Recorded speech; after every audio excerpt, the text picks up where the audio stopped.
ఆంధ్రప్రదేశ్ ముఖ్యమంత్రి జగన్మోహన్ రెడ్డి గులకరాయి కేసు రోజుకో మలుపు తిరుగుతోంది. సీఎంపై గులకరాయి విసిరిన విజయవాడ వడ్డెర బస్తీకి చెందినటువంటి అనుమానితులని కొంతమందిని పోలీసులు అదుపులోకి తీసుకున్న నేపథ్యంలో వాళ్ళు ఇంకా పోలీసుల చెరలోనే ఉన్నారు. వాళ్ళ ఆచూకీ చెప్పమని తల్లిదండ్రులు అడుగుతున్నా మాకు ఇప్పటివరకు వాళ్ళ ఆచూకీ చెప్పడం లేదంటూ తల్లిదండ్రులు వాపోతున్న నేపథ్యంలో ఈరోజు పోలీసులు వారిని కోర్టుకు తీసుకెళ్లే ప్రయత్నం చేస్తున్నారు అంటూ కూడా ఒక వార్త సోషల్ మీడియా వేదికగా చక్కర్లు కొడుతున్నటువంటి నేపథ్యంలో ఈ అంశానికి సంబంధించి మనతో మాట్లాడేందుకు ప్రముఖ రాజకీయ విశ్లేషకులు కృష్ణకుమారి గారు మనతో ఉన్నారు. మేడంతో మాట్లాడు. మేడం నమస్తే. మేడం నమస్తే. మేడం, ఈ గులకరాయి కేసు రోజుకో మలుపు తిరుగుతూ ఉంది. కొంతమంది అనుమానితులు అని చెప్పి కొంతమందిని తీసుకెళ్లి విచారణ పేరుతో వాళ్ళని వేధిస్తున్నారంటూ కూడా వాళ్ళ తల్లిదండ్రులు ఆవేదన వ్యక్తం చేస్తూ ఉన్నారు. మరి కాసేపట్లో వాళ్ళని కోర్టులో ప్రవేశపెట్టబోతున్నారంటూ కూడా ఒక వార్త వస్తూ ఉంది. అసలు ఏం జరుగుతుంది మేడం ఈ గులకరాయి కేసులో?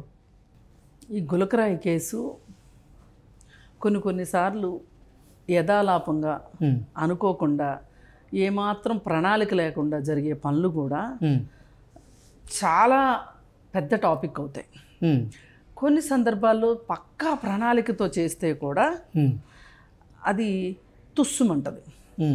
ఇప్పుడు మనం ఫర్ ఎగ్జాంపుల్ చూడండి, నక్సలైట్లు మందు పాత్ర పెట్టారు పోలీసుల కోసం అంటారు. వాళ్ళు చాలా ప్రణాళికతో పెడతారు. పెట్టిన తర్వాత ఆ పోలీసులు అనుకోకుండా, వాళ్ళకి తెలిసి కాదు, అనుకోకుండా వాళ్ళకి ఇంకో ఫోన్ ఏదో వస్తే ఇంకో రూట్లో వెళ్తారు. ఎంత పక్కా ప్రణాళిక, కానీ తుస్సుమంది అంతే కదా. అలాగే కొన్నిసార్లు ఒకసారి అయితే ఒక ప్రముఖుడు కి మందు పాత్ర పెట్టారు. పెట్టి వాళ్ళు ఏం చేశారంటే కరెక్ట్గా ఏ వెహికల్లో వస్తారో చూసి ఆ వెహికల్ కరెక్ట్గా అక్కడికి వచ్చిన సందర్భంలో మాత్రమే వాళ్ళు నొక్కాలని చూస్తారు.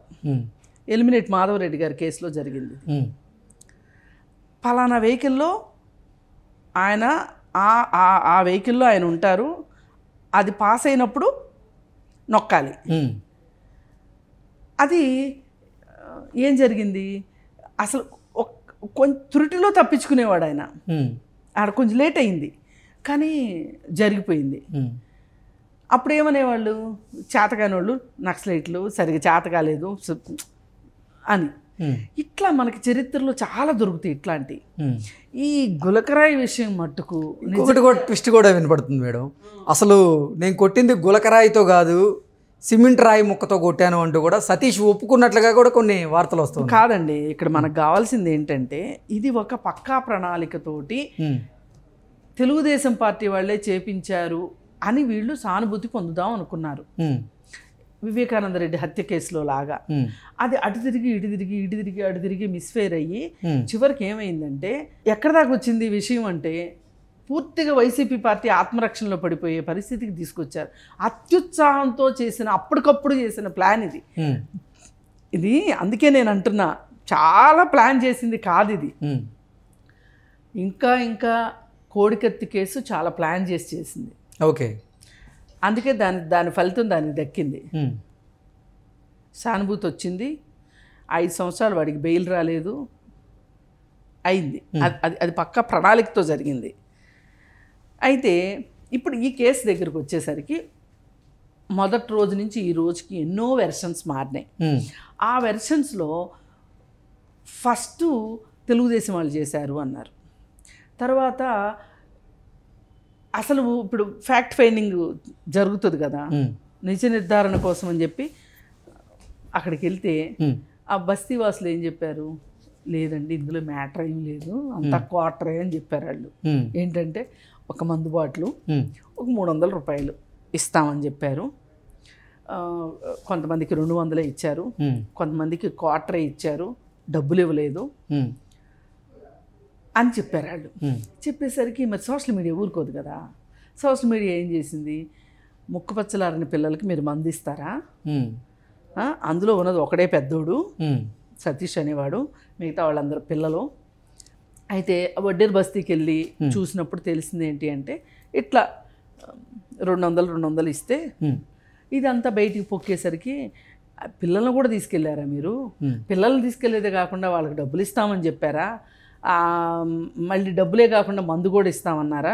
ఇప్పుడు మీ బ్రాండ్లు ఉన్నాయి కదా, జే బ్రాండ్స్ ఉన్నాయి కదా, జే బ్రాండ్స్ మందు అంతా మీకు ఫ్రీగా వస్తుంది కాబట్టి డబ్బులు లేకోకుండా మందు ఇచ్చేసేసి ప్రచారం చేయించుకుందాం అనుకున్నారా మీరు అని ఇలా రకరకాల వార్తలు వచ్చేసేసరికి, పైగా మైనర్లు వాళ్ళ ఇళ్ల మీదకి వెళ్ళి అరెస్ట్ చేశారు, ఇట్లాంటి రకరకాల వాదనలు వచ్చేసరికి మళ్ళీ ఇంకొకసారి తెలుగుదేశం రంగు పులిమితే కానీ, తెలుగుదేశాన్ని దీనిలోకి తీసుకొస్తే కానీ మనకు వచ్చిన చెడ్డ పేరు మనకు వచ్చిన చెడ్డ పేరు తగ్గించుకోవాలి అంటే మళ్ళీ తెలుగుదేశాన్ని ఇందులోకి దింపాలి అని చెప్పి వాళ్ళు మళ్ళీ ఇంకో ప్లాన్ వేశారు. ఆ ప్లాన్లో భాగంగా బోండా ఉమాని తీసుకొచ్చారు.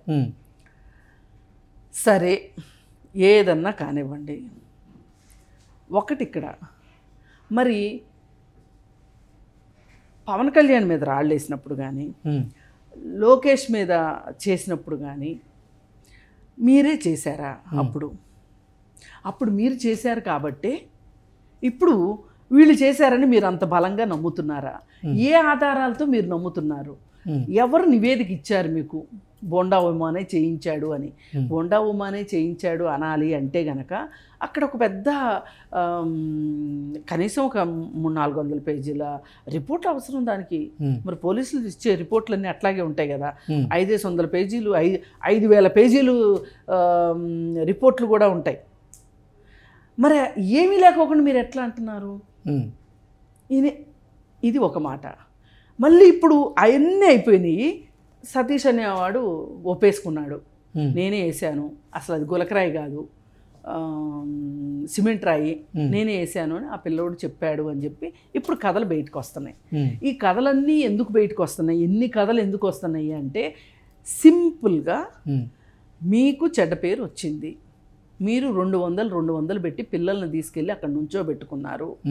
ఆ మీటింగులకు వచ్చిన జనాలంతా వాళ్ళేమి సానుభూతి పరులు కాదు, ఇష్టంతో వచ్చిన వాళ్ళు కాదు, డబ్బులు తీసుకునే వచ్చారు అనేది క్లియర్ అయింది. పైగా ఈ క్వార్టర్ మ్యాటర్ బాగా బయటకు వచ్చింది. ఇది ఒక రకంగా పరుగు పోయినట్లు లెక్క. ఇప్పుడు రేపొద్దున ఎలక్షన్ అనగా ఈ రోజుకు ఒక క్వార్టర్ బాటిల్ ఇచ్చి ఓటు వేయించుకున్నారు అనేది సారా ప్యాకెట్లు ఇచ్చి ఎప్పటి నుంచో జరుగుతూనే ఉన్నాయి. కానీ ఈరోజు సిద్ధం సభకి కూడా మీరు ఒక క్వార్టర్ ఇచ్చి మనుషులను తీసుకొచ్చుకున్నారు అంటే రేపు ఓటు వేయించుకుంటానికి ఇంకెన్ని క్వార్టర్లు ఇవ్వబోతున్నారు మీరు? ఇదంతా ఒక పెద్ద చర్చ కూర్చుంది సమాజంలో. కూర్చునేసరికి సతీష్ అనేవాడిని పట్టుకొచ్చేసేసి అతనే వేసాడని చెప్పించారు. కానీ ఈ చెప్పించే విషయాల్లోనే నాకు చాలా అనుమానాలు ఉన్నాయి. ఎందుకు ఉన్నాయి అంటే, ఆయేషా మీరా కేసు గుర్తు చేసుకోవాలి ఎవరమైనా. ఆయేషా మీరా కేసులో ఏం చేశారు, ఎప్పుడు తరచుగా నేరాలు చేసే ఒక అతన్ని తీసుకొచ్చారు అసలు నేరస్తుని దాచిపెట్టడం కోసం. దానికి చాలా రాజకీయ అంతర్నాటకం ఉంది, దాని వెనకమాల రాజకీయ నేపథ్యం ఉంది. ఆ కేసుకే ఒక కాంగ్రెస్ లీడర్కి సంబంధించిన మనవడే చేశాడు అనే దాన్ని అతన్ని బయటికి తప్పించడం కోసం ఎవరెవరినో ప్రవేశపెట్టారు అక్కడ. అలా ఒక అతన్ని ప్రవేశపెట్టిన తర్వాత కొన్నాళ్ళు పోయిన తర్వాత ఆయేషా మీరా తల్లి మహానుభావురాలు, ఆమె అలుపెరగిన పోరాటంకి జడ్జీలు కూడా తల వంచవలసి వచ్చింది. ఇతను కాదు నేరస్తుడు, అతను నేరస్తుడు ఎవరో ఉన్నారు అని. అంటే అది పోయింది, అతను కాదు, అతను తప్పు వాంగ్మూలం ఇచ్చాడు అని చెప్పి అతన్ని పంపించేశారు. కొన్నాళ్ళు జైలు శిక్ష తర్వాత సత్యంబాబును పట్టుకొచ్చారు. సత్యంబాబుని పట్టుకొచ్చి సత్యంబాబే చేశాడు అన్నారు. మళ్ళీ ఆ మహాతల్లి కాదు, సత్యంబాబు కాదు, నా కూతురు పోగొట్టుకుని నేను ఎంత ఏడుస్తున్నానో ఆ సత్యంబాబు తల్లి కూడా అలా ఏడవటానికి వీల్లేదు కాబట్టి అతను కాదు అని ఆమె కరాఖండిగా చెప్పింది. 5 సంవత్సరాలు జైలు శిక్ష అనుభవించిన తర్వాత సత్యంబాబు నిర్దోషి అని బయటకు వచ్చింది. అంటే దీన్ని బట్టి పోలీసులు ఒప్పించేవన్నీ కూడా నేరాలు కాదు, పోలీసులు ఒప్పించిందంతా కూడా నేరం కాదు, ఒప్పుకునే వాళ్ళంతా నేరస్తులు కాదు అని తేలింది. ఈ రకంగా చూసుకుంటే ఈ రోజున ఈ సతీష్ని వీళ్ళ ఫేస్ వాష్ చేసుకుంటానికి, వీళ్ళు చేతులు కడుక్కుంటానికి ఇప్పుడు వీళ్ళకి వచ్చిన చెడ్డ పేరు పోగొట్టుకోవడానికి ఈ సతీష్ని బలి చేయబోతున్నారు అనేది మనకు అర్థమవుతుంది. ఇప్పుడు ఈ సతీష్ అనే అతను మైనరా మేజరా అనేది తేలాలి.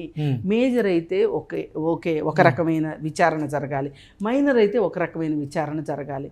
కానీ అంత సెన్సిటివిటీ వాళ్ళ ఆంధ్రప్రదేశ్ పోలీసుల దగ్గర నుంచి మనం ఎక్స్పెక్ట్ చేయలేం. కాబట్టి ఈ విషయానికి కూడా ఇంకో పోరాటానికి అక్కడ ఒక అవకాశం ఉందని చెప్పదలుచు. Okay madam, thank you so much.